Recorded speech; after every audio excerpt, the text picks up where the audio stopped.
बिस्मिल्लाहिर्रहमानिर्रहीम। अल्लाहु अकबर कबीरा वल्हम्दुलिल्लाहि कसीरा व सुबहानल्लाहि बुकरतम व असीला।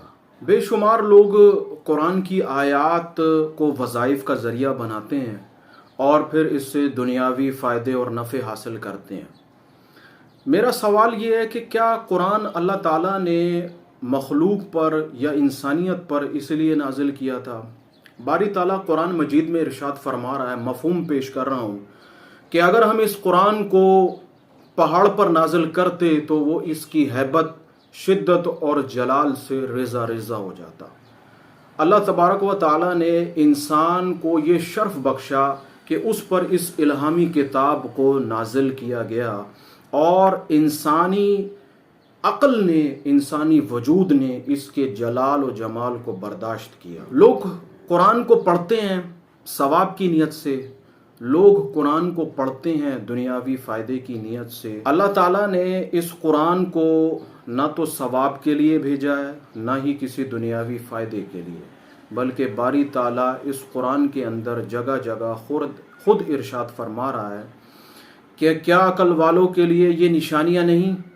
क्या अकल वाले मेरी इस बातों पर गौर नहीं करते? क्या तुम मेरी तख्लीकात पर गौर नहीं करते? क्या अकल वालों के लिए निशानियाँ काफ़ी नहीं?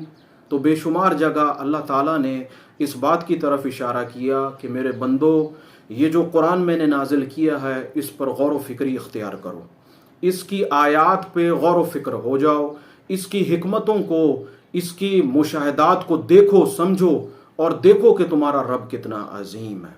देखिए, अगर आप इस कुरान को गौर व फिक्री करते हैं, सवाब आपको तब भी मिलेगा और सवाब भी मिलेगा, साथ नफ़ा भी मिलेगा। लेकिन अगर आप इसको सिर्फ नफ़े के लिए पढ़ते हैं, सवाब के लिए पढ़ते हैं, कोई दुनियावी मामलात हो या उखरवी बात हो कि जी मैं इस कुरान को पढ़ूंगा तो इससे मेरी कब्र, मेरी आखरत बेहतर होगी, अगर आप इसमें गौर व फिक्री शामिल कर लें तो ये काम तब भी मुमकिन होगा। और गौर व फिक्री शामिल कर लेने का मकसद ही यही है कि कुरान का जो नुज़ूल है उसका जो हकीकी मकसद है वो यही है कि अल्लाह ताला ने ये इल्हामी किताब हम इंसानों को, हम मुसलमानों की फलाह के लिए, हम मुसलमानों की बका के लिए और इंसानियत की बेहतरी के लिए अता की है। बेशुमार इसके अंदर ज़ाहिर और बातिन के रमूज़ पोशीदा है। अब आते हैं इस बात की तरफ कि कुरान मजीद एक इल्हामी किताब है, ये हमारे ईमान का हिस्सा है। मुख्तलिफ मुफस्सिरीन ने तफसीरें भी लिखी और इसके तर्जुमे भी किए। एक आम मसला हमारे सामने ये आता है कि पूरे कुरान मजीद के अंदर हम तर्जुमे को देखकर आयात का इंतखाब करते हैं और उसके बाद उसका वजीफ़ा शुरू कर देते हैं बग़ैर सोचे समझे।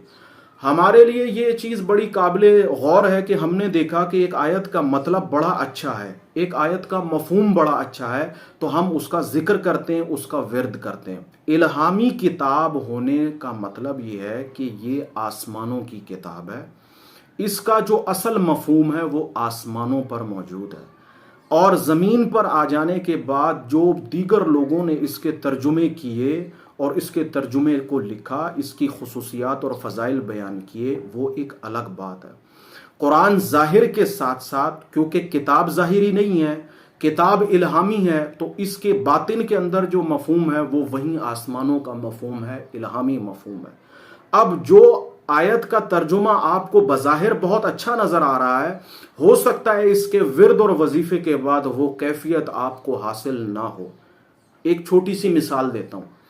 मिसाल के तौर पर कुरान मजीद की कोई एक ऐसी आयत है जिसमें रिज़्क़ की वुसअत की तरफ इशारा किया गया कि जी इसमें बहुत वुसअत हासिल होगी। एक मफहूम मैं आपके सामने पेश कर रहा हूँ मिसाल के तौर पर।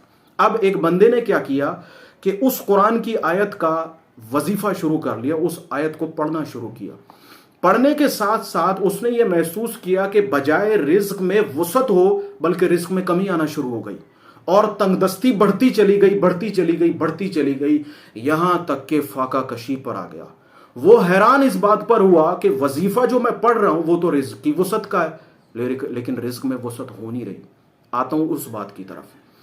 रिज़्क़ में वुसअत क्यों नहीं हो रही? रिज़्क़ में वुसअत ना होने की वजह यह है कि मफहूम आसमानों पर जो मौजूद है वही है।